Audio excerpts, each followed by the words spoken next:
But I want to start moseying us into this second round. Wiz, lots of wide receivers, and I think this is probably where it's really going to start getting saturated with some wide receivers, because if we look at some of the names projected to go in the second round, Wiz, I was using Grinding the Mocks. Thank you for showing me that site as well. I did not actually know about that until this week. Yeah. But some of the names projected to go in the second round are guys that we've talked about, like Xavier Worthy at pick 35 is where he's going on average. Lad McConkey, 36. In the 40s, Keon Coleman, Troy Franklin, Xavier Legette. And then at 53, we've got Ricky Pearsall slotting into that second round. So some really nice names there. I want to see, Wiz, who out of that group, you've talked about Lad, so maybe him, but who are you kind of the most excited to see land? And do you think this group that I laid out actually covers all the guys we could see go in round 2? Or do you think there might be someone who's a little sneaky in there? So it's a really interesting group, Trav, because I do think that, with what we just kind of talked through in the first round, right? Like, so basically, give or take, we talked through the top 3 guys, we talked through Brian Thomas, and then we kind of threw names around like, A.D. Mitchell and, potentially like a Lad McConkey, right? So you're looking at like 5 or 6 guys there. The thing is, if Buffalo ends up trading up, we also talked about potentially maybe Pittsburgh kind of getting in the mix. So does the run on wide receivers maybe happen sooner rather than later? And if that does happen, do you see somebody like Worthy kick into that back of the first, like you mentioned, with like a Kansas City Chiefs? Yeah. And honestly, I could definitely see that too, right? Like you really try and, because I think one of the things that we have talked about at times here is that, look, they're going to try and figure out a way to get Travis Kelce to January. And some of that is going to be taking the load off of him during the regular season. And, whether we're talking long-term here, right? We're not necessarily talking just the first 3 or 4 games. So like, even if Rasheed is suspended those first 3 or 4 games, they're going to need somebody outside of just Hollywood and Rasheed to kind of shoulder that load to really bring it down for Travis. So I do think somebody like Worthy would be kind of in play for them there, especially if the run happens. So kind of outside some of those guys, I think one of the names that's most interesting to me is Troy Franklin. Frankly, no pun intended. I do think he's a guy that should really be closer to, like, for me, he is, right. Like he's my wide receiver 4. It's close between, him, Brian Thomas and stuff like that. But like his production profile is fantastic. Shout out Jonathan Macri for PFF. He actually just released an article the other day. And, Troy Franklin has the highest yards per route run versus single coverage in this year's class. Right. So I thought that was really interesting. And actually over the last couple of years, it's really only second to, I think, Devonta Smith, Jamar Chase, and T. Higgins. Right. So like he's a really interesting guy that, surprising almost that we haven't talked about him until this second round. Right. So he's a guy that, selfishly as a Pats fan, I would love to see them jump on him early in the second round. And if that's the case, Trav, like now you're talking about that wide receiver run continuing even more. Right. Yeah. So I think some of those other names that you mentioned, like, Keon Coleman, Xavier Legette, guys that I'm definitely not as high on, but like, from an athletic standpoint, Trav, like I think you understand why NFL teams would be enamored with guys like that.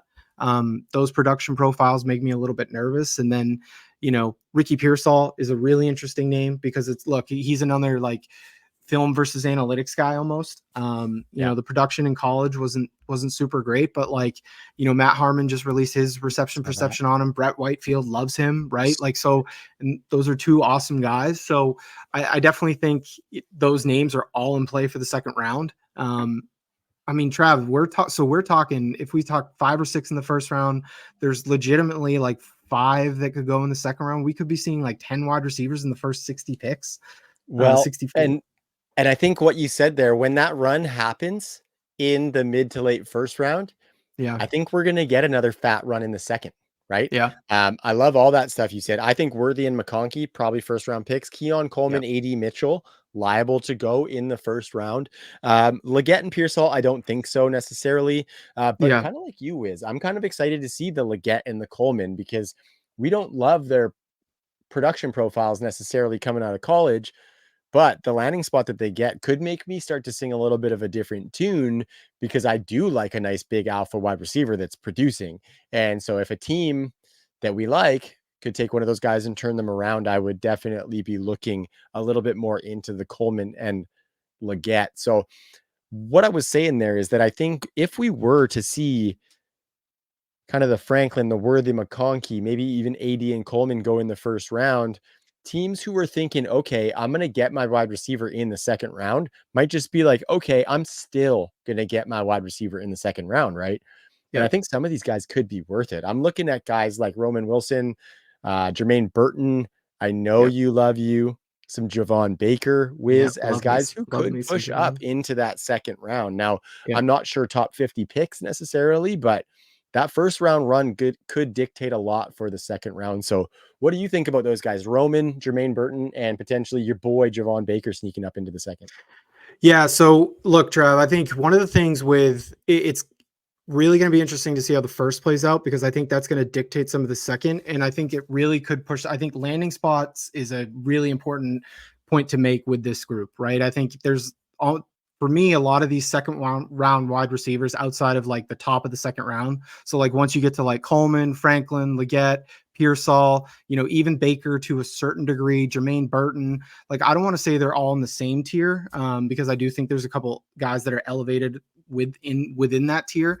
But largely these guys are kind of playing in that same sandbox, so to speak, right? So say a team like Buffalo is not able to kind of trade up or they feel like it's too early to take one of these later wide receivers at 28, you know, what if they address the outside wide receiver by taking a guy like Javon Baker who sneaks into the second round, right? Like, Mhm. so, and that's a landing spot where if Javon ends up going to somebody like the Buffalo Bills, he is going to absolutely get steamed up draft boards and probably becomes a late first round pick Oh in yeah, super flex drafts, right? I'd do Like, it. so yeah. So would I. Absolutely, I would do it. I mean, shout out Angelo, dude. I think Angelo's got he's got a first round grade on Javon Baker. I think he expects him to go in the second round, but he's got a first round grade on him. So that just kind of speaks to, look, he's an absolute downfield weapon and he does some more stuff after the catch, than you kind of think for somebody of his size. And, his ADOT of, I think it was 17.3 this Yeah, past year, stupid. 21 yards a catch. It's there's a lot to like with a guy like that. So I think it's just really important to note, Trav, that landing spots here are really going to dictate how we see these guys shake out in super flex drafts. Yeah, absolutely. Because what we're doing here is we're moving off of that elite level talent at the wide receiver position. So the Yep. room for error is just a lot wider, is basically what you're saying. Really like that stuff, Wiz.